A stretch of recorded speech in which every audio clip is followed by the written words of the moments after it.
সকলোৱে বিদ্যালয়ত ইতিহাস অধ্যয়ন কৰিছিল কিন্তু আমাক শিকোৱা ইতিহাস কিমান শুদ্ধ সাধাৰণতে যেতিয়া আমি এটা শক্তিপূৰ্ণ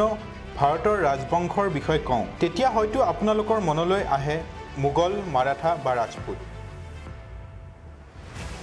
মোগল সাম্ৰাজ্য যিহেতু ইয়াৰ শিখৰ ইমান বাঢ়িছিল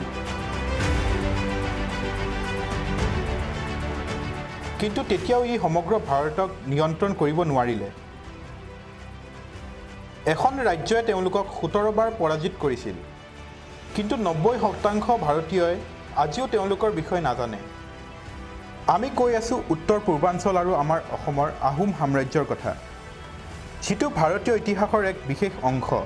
কিন্তু এতিয়াও ৰাষ্ট্ৰীয় ইতিহাসৰ পৰা লুকাই আছে আহোমসকলৰ কথা ক'লে বীৰ লাচিতৰ কথা নকলে কেনেকৈ হ'ব আহোম ৰাজবংশৰ সৰ্বশ্ৰেষ্ঠ অধ্যায় সৰাইঘাটৰ যুদ্ধ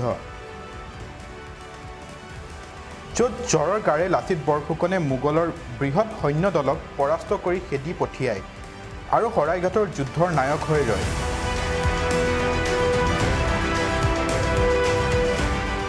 ভাৰতৰ ইতিহাসৰ এটাই সমস্যা যে ই আমাক ভাৰতৰ ইতিহাস নহয় কেৱল দিল্লীৰ ইতিহাসে আমাক শিকায় দিল্লীৰ ৰজাসমূহৰ বিষয়ে জনা কোনো